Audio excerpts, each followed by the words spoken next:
ഇന്ന് 4 മണിക്ക് ഡൽഹിയിൽ മല്ലികാർജ്ജുൻ ഖാർഗെ, അതായത് AICCയുടെ പ്രസിഡന്റ് മല്ലികാർജ്ജുൻ ഖാർഗെ കേരളത്തിലെ മുഖ്യമന്ത്രിയെ പ്രഖ്യാപിക്കും എന്നാണ് ഇപ്പോൾ ലേറ്റസ്റ്റ് ആയിട്ട് അറിയുന്നത്.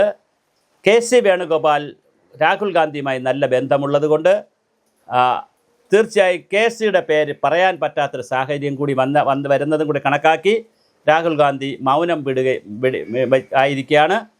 മല്ലികാർജ്ജുൻ ഖാർഗെക്ക് വിട്ടിരിക്കുകയാണ് ഇതിൻ്റെ കാര്യങ്ങൾ. ബാക്കി എല്ലാ കണക്കുകളും എടുത്ത് കേരളത്തിലെ 63 MLA-മാരുടെ പോയിന്റുകളും എടുത്ത് അവരുടെ അഭിപ്രായങ്ങളും എടുത്ത് AK ആൻ്റണിയുടെയും പ്രിയങ്ക ഗാന്ധിയുടെയും സോണിയാഗാന്ധിയുടെയും സകല പേരുടെ അഭിപ്രായങ്ങളും എടുത്ത് അതുപോലെ തന്നെ മുരളീധരനല്ല പിന്നെ VD സതീശൻ്റെയും രമേശ് ചെന്നിത്തലയുടെയും സണ്ണി ജോസഫിൻ്റെയും അഭിപ്രായമെടുത്ത് ദീപ മുൻഷിയുടെ അഭിപ്രായമെടുത്ത് സകല KC വേണുഗോപാലിൻ്റെ സകല പേരുടെ അഭിപ്രായങ്ങൾ എടുത്തുകൊണ്ട് പിന്നെ AK ആൻ്റണി, VM സുധീരൻ, പിന്നെ ഘടകകക്ഷികൾ ലീഗ് തുടങ്ങിയിട്ടുള്ള എല്ലാ ഘടകകക്ഷികൾ, Kerala Congress, Joseph group, League, CMP, RSP എല്ലാവരും അഭിപ്രായം പറഞ്ഞിട്ടുണ്ട്. ഈ അഭിപ്രായങ്ങളെല്ലാം മാനിച്ചുകൊണ്ട് ഒരു സ്കോർ ഷീറ്റ് തയ്യാറാക്കി അതിനൊരു മാർക്ക് ഇട്ടുകൊണ്ട് ഇന്ന് 4 മണിക്ക് ഡൽഹിയിൽ പ്രഖ്യാപിക്കുമെന്നാണ് പറയുന്നത്. ആ പ്രഖ്യാപനം കാത്തിരിക്കുകയാണ് കേരളത്തിലെ വലതുപക്ഷവും ഇടതുപക്ഷവും. അതാണ് തമാശ. ഇനി ഇടതുപക്ഷത്തിലെ കുറച്ച് പിന്നെ ഈ VD സതീശനും UDF-നും ഒക്കെ വോട്ട് ചെയ്തിട്ടുള്ള ഒരു ഇടതുപക്ഷമുണ്ട്. അവരും വളരെ ആകാംക്ഷയോടുകൂടി കാത്തിരിക്കുകയാണ് ആരാണ് കേരളത്തിൻ്റെ പുതിയ മുഖ്യമന്ത്രി. ഇപ്പോഴത്തെ ട്രെൻഡ് കാണിക്കുന്നത് VD സതീശനായിരിക്കും. പക്ഷേ വലിയ സമ്മർദ്ദമാണ് രമേശ് ചെന്നിത്തലയും VD സതീശനും കൊടുത്തിരിക്കുന്നത്. VD സതീശൻ മുഖ്യമന്ത്രി അല്ലെങ്കിൽ താനില്ല മന്ത്രിസഭയിലേക്കെന്ന് പറയുന്നു. രമേശ് ചെന്നിത്തലയും അതേ പാറ്റേൺ സ്വീകരിച്ചിട്ടുണ്ട്. മുഖ്യമന്ത്രി ആയില്ലെങ്കിൽ മന്ത്രിസഭയിലേക്കില്ല എന്നുള്ള പാറ്റേണാണ്. എന്തായാലും മുഖ്യമന്ത്രി സ്ഥാനത്തേക്ക് VD സതീശനായാലും രമേശ് ചെന്നിത്തല ആയാലും പിന്നെ KC വേണുഗോപാലും ഈ ചാൻസ് അവർ നന്നായി ഉപയോഗിച്ചാൽ വീണ്ടും അവർക്ക് വരാനുള്ള സാധ്യതയുണ്ട്. അതുകൊണ്ട് തന്നെ കല്ലിലടിച്ച പൂക്കുല പോലെ 5 വർഷം കൊണ്ട് അടിച്ച് പിരിയാതെ ഇവർ കൃത്യമായി നല്ല ഭരണം കാഴ്ചവെച്ചാൽ തീർച്ചയായിട്ടും തുടർന്ന് വരാൻ സാധ്യതയുണ്ട്. അത് കൂടി മനസ്സിലാക്കിക്കൊണ്ട് വേണം ഇവർ പ്രവർത്തിക്കാൻ. കേരളത്തിലെ പൊതുമനസ്സ് നിൽക്കുന്നത് VDയുടെ കൂടെയാണെങ്കിൽ, അനുഭവ സമ്പത്തും മുൻ മന്ത്രിയൊക്കെ ആയിരുന്ന ഒരു സീനിയോറിറ്റി നിൽക്കുന്നത് രമേശ് ചെന്നിത്തലയുടെ കൂടെയാണെങ്കിൽ, കേന്ദ്ര AICCയുടെ ഒരു അടുപ്പം നിൽക്കുന്നത് പിന്നെ RCക്കാണെങ്കിൽ പിന്നെ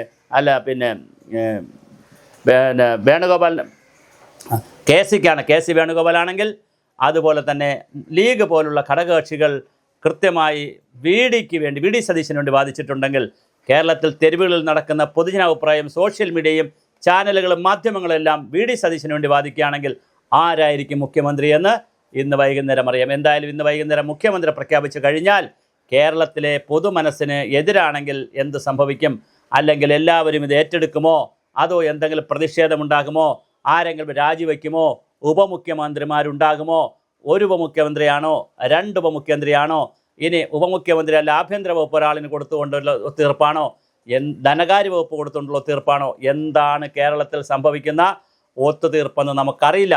എന്തായാലും 4 മണിയോടുകൂടി, 4 മണിയാകാൻ ഒരുപാട് സമയമില്ല, 4 മണിയോടുകൂടി വളരെ കൃത്യമായ തീരുമാനം വരും എന്നാണ് നമ്മൾ അറിയുന്നത്. എന്തായാലും നമുക്ക് കാത്തിരുന്ന് കാണാം.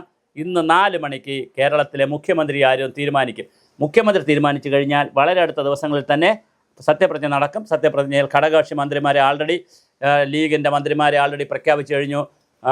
PK ബഷീറും അതുപോലെ ഷംസുദ്ദീനും KM ഷാജിയും കുഞ്ഞാലിക്കുട്ടിയും PK കുഞ്ഞാലിക്കുട്ടിയും 4 പേരെ നിശ്ചയിച്ചു കഴിഞ്ഞു.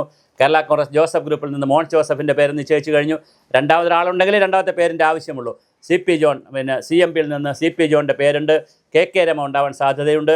അതുപോലെ ഷിബു ബേബിജൻ, RSPയിൽ നിന്ന് ഷിബു ബേബിജൻ ഉണ്ടാവാൻ സാധ്യതയുണ്ട്. ഇങ്ങനെ പിന്നെ അനൂപ് ജേക്കബ്, പിന്നെ പിറവത്ത് നിന്ന് ജയിച്ചിട്ടുള്ള അനൂപ് ജേക്കബ് കേരള കോൺഗ്രസ് ജേക്കബ് ഗ്രൂപ്പിൻ്റെ അനൂപ് ജേക്കബ് ഉണ്ടാവാനുള്ള സാധ്യതയുണ്ട്. അങ്ങനെ മിക്കവാറും എല്ലാവരുടെയും പേരുകൾ വന്നിട്ടുണ്ട്. അപ്പോൾ അവരെല്ലാം കൂടി സത്യപ്രതിജ്ഞ ചെയ്യാനുള്ള എല്ലാ സാധ്യതയുമുണ്ട്. അത് കഴിഞ്ഞിട്ടായിരിക്കും അടുത്ത ബാക്കിയുള്ള മന്ത്രിമാരുടെ വിപുലീകരണം നടക്കുന്നത്. അതിൽ ഈഴവ പ്രാതിനിധ്യം നോക്കണം, നായർ പ്രാതിനിധ്യം നോക്കണം, അതുപോലെ ഓർത്തഡോക്സിൻ്റെ പ്രാതിനിധ്യം നോക്കണം, നാടാർ കമ്മ്യൂണിറ്റിയുടെ പ്രാതിനിധ്യം നോക്കണം, അങ്ങനെ എല്ലാവരുടെയും, പിന്നെ വടക്കൻ ജില്ല നോക്കണം, തെക്കൻ ജില്ല നോക്കണം. ഇങ്ങനെ ഒരുപാട് കോമ്പിനേഷൻ. ഇപ്പോൾ തിരുവനന്തപുരത്ത് നിന്നും 5 മന്ത്രിയെ വയ്ക്കാൻ പറ്റത്തില്ലല്ലോ. എന്നാൽ 2-3 പേർ തിരുവനന്തപുരത്ത് നിന്നുണ്ട്. മുരളീധരൻ തിരുവനന്തപുരത്ത് നിന്ന് മന്ത്രിയാകാൻ എല്ലാ സാധ്യതയുമുള്ള കോൺഗ്രസ് മന്ത്രിയാണ്. വിൻസെൻ്റ് ഇവിടെ നിന്ന് സാധ്യതയുള്ള ആളാണ്. MR ബൈജു സാധ്യതയുള്ള ആളാണ്. ശക്തൻ സാധ്യതയുള്ള ആളാണ്. അപ്പോൾ എന്നാൽ പിന്നെ CP ജോണുണ്ട്. ഇത്രയും പേരെ എടുത്തിട്ടുണ്ടെന്ന് വയ്ക്കാൻ പറ്റത്തില്ല. കൊല്ലത്ത് കയറുമ്പോൾ ബിന്ദു കൃഷ്ണയുണ്ട്, അതുപോലെ തന്നെ മധു പഴകുളം മധു ഉണ്ട്, ഒത്തിരി ആളുകൾ, വിഷ്ണുനാഥുണ്ട്, PC വിഷ്ണുനാഥുണ്ട്, ഒത്തിരി ആളുകൾ അവിടെ നിന്നും പ്രധാനപ്പെട്ട ആളുകൾ ജയിച്ചിട്ടുണ്ട്.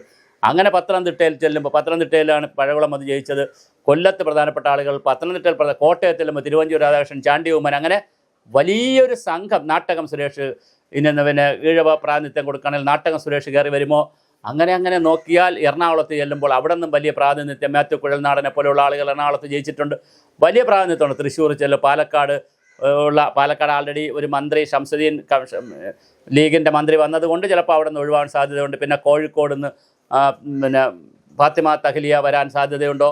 ഫാത്തിമ തഹ്ലിയക്ക് ഇനി സാധ്യതയില്ല, കാരണം 5ാം മന്ത്രി വന്നാലേ സാധ്യതയുള്ളൂ. 5ാം മന്ത്രി വന്നാലും സാധ്യത കുറവാണ്, കാരണം ലീഗിൻ്റെ മന്ത്രിമാരെ അവർ പ്രഖ്യാപിച്ചു കഴിഞ്ഞു. 3 മലപ്പുറത്തു നിന്നും, 2 മലപ്പുറം, 1 കോഴിക്കോട് മലപ്പുറം എന്നുള്ള കൺസെപ്റ്റിൽ KM ഷാജിയെയും, അപ്പുറത്ത് പാലക്കാട് നിന്ന് ഒരാളിനെ നിശ്ചയിച്ചു കഴിഞ്ഞു. ഇനിയിപ്പോൾ അത് വരാൻ സാധ്യതയില്ല. കണ്ണൂരിൽ നിന്ന് ആരാണ് വരുന്നത്, കാസർഗോഡ് നിന്ന് ആരെങ്കിലും വരുമോ, ഇങ്ങനെ വളരെ വലിയ തോതിലുള്ള പിന്നെ ആരൊക്കെയാണ് മന്ത്രിമാരാവുക എന്നുള്ളതിനെ സംബന്ധിച്ച് വളരെ കൃത്യമായ കാര്യങ്ങൾ വരാനുണ്ട്. അതുപോലെ തന്നെ സണ്ണി ജോസഫ് മന്ത്രിയാകാനുള്ള എല്ലാ സാധ്യതയുമുണ്ട്. സണ്ണി ജോസഫ് മന്ത്രിയായാൽ ബെന്നി ബെഹനാൻ MP ആയിരിക്കും പകരം KPCCയുടെ പ്രസിഡന്റ് ആവുമെന്ന് കേൾക്കുന്നു. അങ്ങനെ വളരെ വലിയ തോതിലുള്ള ഒരു മന്ത്രിസഭ വരാൻ സാധ്യതയുണ്ട്. സീനിയേഴ്സിനെയും പിന്നെ AP അനിൽകുമാർ മലപ്പുറത്തുനിന്ന് വരാൻ സാധ്യതയുണ്ട്. ഷാനിമോൾ ഉസ്മാൻ ചിലപ്പോൾ വരാൻ സാധ്യതയുണ്ട്. ബിന്ദു കൃഷ്ണ അങ്ങനെ വനിതകളുടെയും ചെറുപ്പക്കാരുടെയും സീനിയേഴ്സിൻ്റെയും ഒക്കെ ഒരു കോമ്പിനേഷനിലൂടെ കൃത്യമായൊരു മന്ത്രിസഭ വരാനുള്ള എല്ലാ സാധ്യതയാണ് കാണുന്നത്. പക്ഷേ ലീഡർ ആരാണ്, ക്യാപ്റ്റൻ ആരാണ്, CLPയുടെ പിന്നെ കോൺസ്റ്റിറ്റ്യൂവൻ്റ് ലെജിസ്ലേറ്റീവ് പാർട്ടിയുടെ CLPയുടെ അധ്യക്ഷനാര് എന്ന് ആദ്യം തീരുമാനിക്കണം. അതാണിപ്പോൾ ഒരു കിറാമുട്ടിയായി നിൽക്കുന്നത്. അതിന്ന് 4 മണിക്ക് അറിയാമെന്നാണ് നമ്മൾ കരുതുന്നത്. അറിയുന്ന മുറയ്ക്ക് നമുക്ക് കാര്യങ്ങൾ മനസ്സിലാക്കാം. വീഡിയോകൾ കൂടുതൽ വരുന്നതാണ്.